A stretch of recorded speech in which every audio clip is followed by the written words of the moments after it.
This is Mr. Mark with the Tawny Town Library, here again with the cooking video, and this week I'm sharing something a little special. It's a recipe for Swedish meatballs that's straight from my great-grandmother who was actually from Sweden. And all we're going to need today is some ground beef and some plain breadcrumbs. Then we have an egg, an onion, salt and pepper, some beef gravy, and some milk. And one note is that the actual recipe from my great-grandmother was specifically a can of Franco-American gravy. But Franco-American was bought by Campbell's some time ago, so this is the closest thing we have. So let's get started. And the first thing we're going to do is saute about 2 or 3 tablespoons of diced onions. So I'm going to slice about the right amount off here. And then I'm just going to dice it up real quick.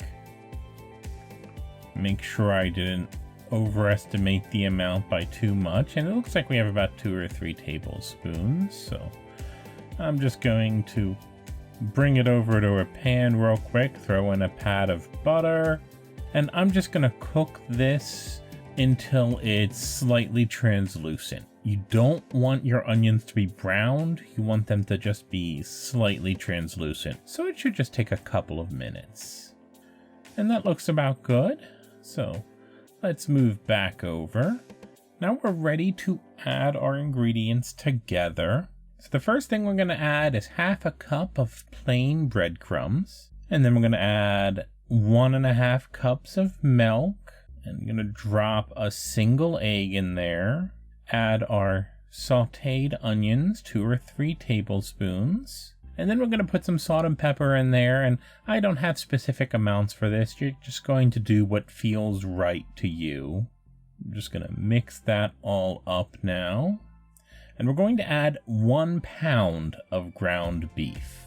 And this is a pretty forgiving recipe, so if you have a little more or a little less, you can just add it in there. It won't make that much of a difference. In fact, it might make it a little bit easier for you if you have a little bit less milk or a little bit more beef, because it'll hold together a little bit more firmly.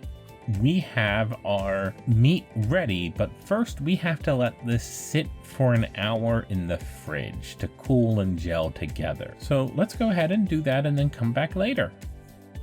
And it's been about an hour in the fridge, so we're ready to start making our meatballs. And all I have here is a cookie sheet with a piece of foil on it to help keep it clean. This is what we're going to be placing our meatballs on, and then they're going to be going in the oven. And you can see all I'm doing is using a melon baller because it makes the right size, and I'm going to be getting a ball of meat and laying them out on our pan. And you want to make it as close as possible without touching and giving yourself a little bit of space to turn them over later so that you can fit as many on at once as possible. And you can see that's all I'm going to be doing here, so I'll speed up through that a little bit.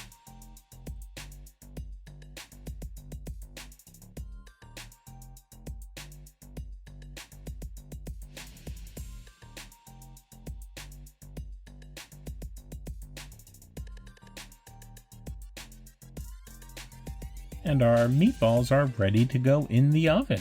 We're going to want the oven to be 350 to 400 degrees, and we're going to leave these in there for 15 to 20 minutes until they're thoroughly browned, and we will flip them over about halfway through.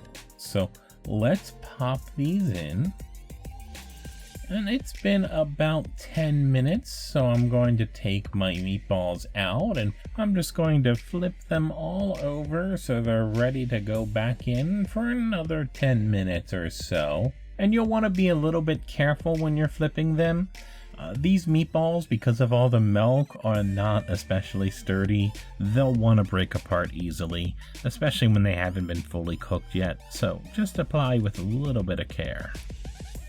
Once these come out of the oven, they'll be going in a pot over low to medium heat with that can of brown gravy I showed you earlier for another 20 minutes, just heated together.